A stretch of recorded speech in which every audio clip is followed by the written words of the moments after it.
our darkest fears, yet no one actually died by Manson's own hand.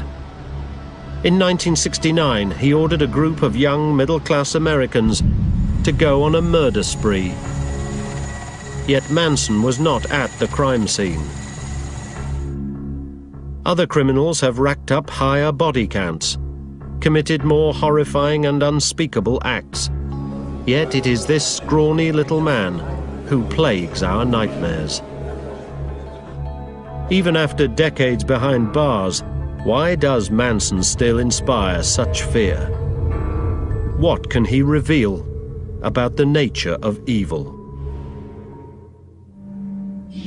Dr. Michael Stone, a forensic psychiatrist at Columbia University in New York, created the 22-point scale of evil. For decades, he has been researching history's most dangerous killers in an attempt to quantify evil. Charles Manson presents a special challenge to Dr. Stone, deciphering a man who has come to represent pure evil. The Manson murders are more than just horrible killings. They are unique crimes where young teenagers who had shown no history of violence were coerced by this evil cult leader. People feared if Manson could get these kids to kill, could he convince theirs to do the same? It is that fear Manson created which is the foundation of his evil nature. Charles Manson has been in prison for almost 40 years and is not permitted to speak publicly. So, to examine Manson's capacity for evil, Dr. Stone turned his attention to the man who may understand Manson best, former Deputy District Attorney Vincent Bugliosi. He led the prosecution of Manson. And I can tell you that from the moment that I was assigned to the case and looked at the evidence, I immediately sensed that we were not going to find the motive for these murders within the typical textbook on police science. It was going to be far out. And as it turned out, the motive was much more far out than I could have possibly imagined. August the 9th, 1969. A gruesome crime shocked the city of Los Angeles. It is difficult to find even one aspect of the crime which is not sensational or bizarre. Police discovered film actress Sharon Tate, the pregnant wife of director Roman Polanski, and 4 others brutally murdered in Tate's Hollywood Hills home. The next morning, police found a second crime scene, this time in the Los Feliz section of LA. Wealthy store owners Leno and Rosemary LaBianca had been similarly slaughtered. The murders were not discovered until about 8:30 the following morning. There were 102 stab wounds. 3 of the victims were also shot. There's no indication of who would have committed murders like this. Leno and Rosemary were found, like victims the previous night, in a pool of blood. Both of them had pillowcases over their heads. What we're talking about here is a nightmarish scene of murder and brutality that I don't even think you see things like this in horror movies. At both scenes, the killers had left cryptic messages scrawled in their victims' blood. Police didn't know what could have triggered the massacre, but it was clear that the 2 incidents were linked. There was all types of speculation at the time. Who possibly could have committed these murders? You have to realize that these murders were bizarre and they're not going to have a garden variety type of motive. One of the big things that went away from any conventional motive was the multiplicity of stab wounds. If you add them up both nights, we're talking about 169 stab wounds. Some of these wounds were post-mortem, meaning the victim had already died and the killers continued to stab. So what are you looking at? It stumped law enforcement for a long time. For 3 months, investigators pursued many potential theories, but had no solid leads. Then, an unexpected phone call provided a breakthrough.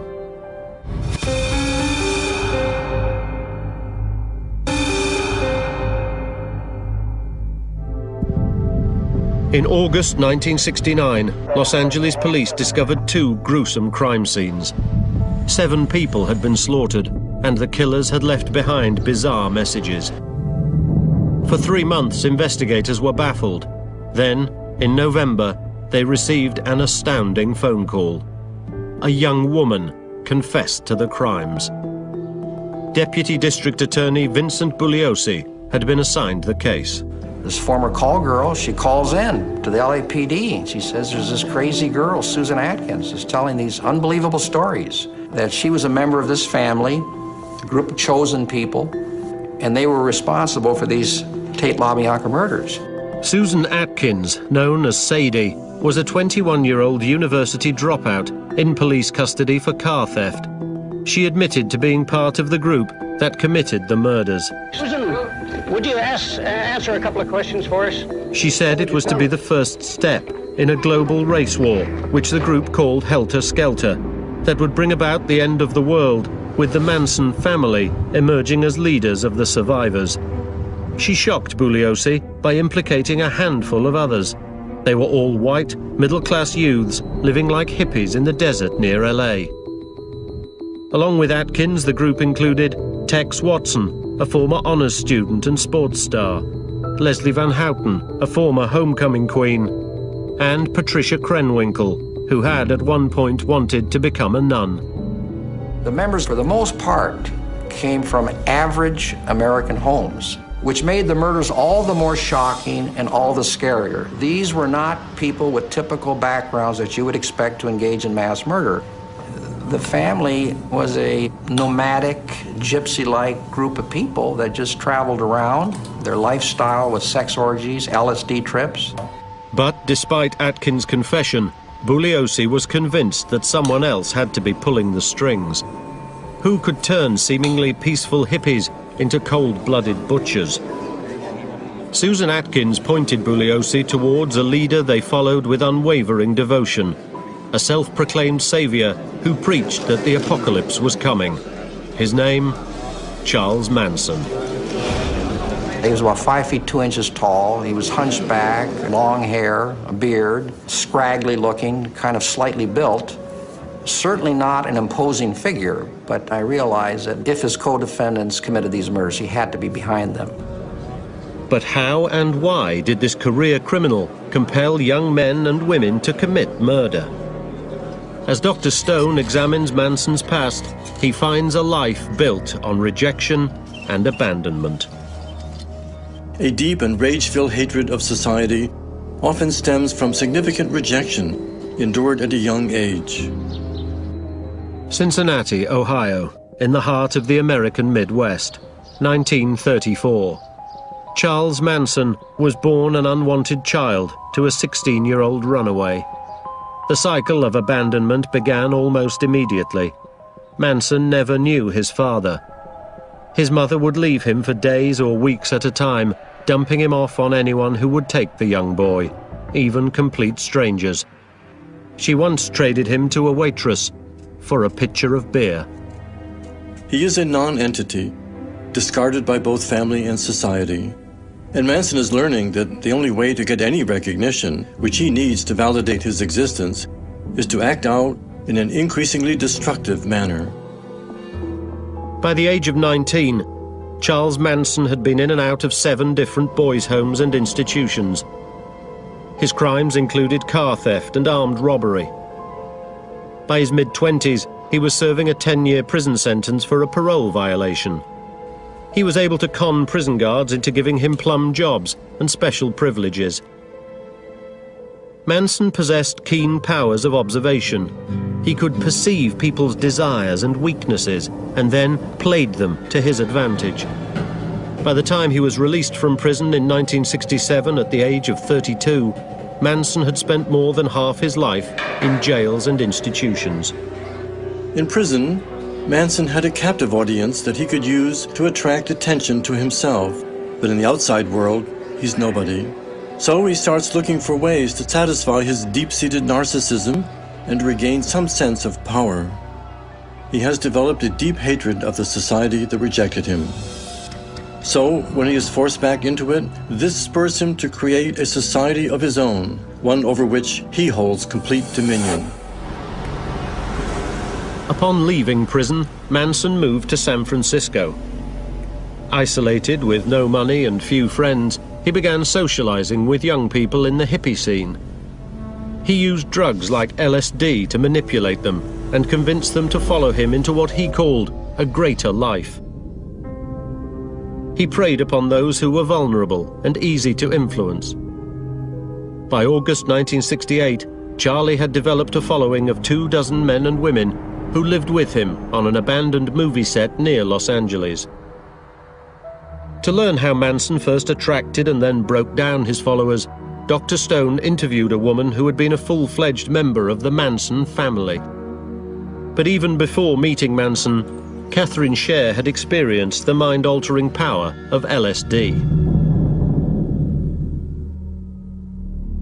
I had a roommate that was very avant-garde, and she introduced me to the coffee houses and flamboyant way of living, and she introduced me to LSD. From my first trip on, they gave me a whole lot. I was this little child, barefoot, running around, just giggling and picking flowers and giving them to people. They started calling me the flower child. So you really underwent a altered state of consciousness and mindset. I became about 10 years old, yeah. For rather a long time, yeah. Before meeting Manson, or? Yes, yeah. And so everyone would take care of me, and you know, people would be discussing politics, and I'd go up to them and just smile at them and give them a flower.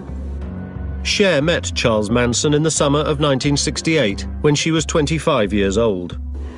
Charlie came up in a car and said, "Hey, let's all go swimming." He looked me straight in the eyes and pierced my eyes and said, "This is your dream, girl. Start living it." And I was fascinated. I was definitely fascinated.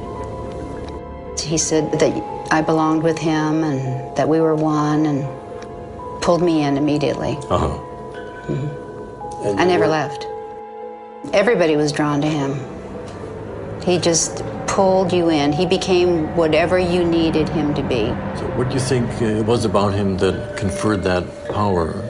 One-on-one with you, he would be very caring, would work on your inadequacies, your needs, help you take away your fears. He was more than just fascinating. We felt that he had a corner on the truth. Charlie talked to whoever he was talking to in the way that they would believe him. Mm-hmm. So if he was talking to hippies, he'd talk one way. If he was talking to motorcycle guys, he'd talk another way. He can just reflect whatever he draws out of people, whatever he knows that they will agree with. He also have sessions where he spoke at great length or for rather long periods of time or after hours, so that there was more of a deluge of his speech coming across to you, or was it happening in dribs and drabs? Every single night, we'd have dinner together. We'd have big bowls of food that we just passed around in a circle, and we'd smoke grass, and we'd sing, and his songs were full of hypnotic, leave your mind far behind you, now is where you should be, very hypnotic, for hours. Okay. For hours.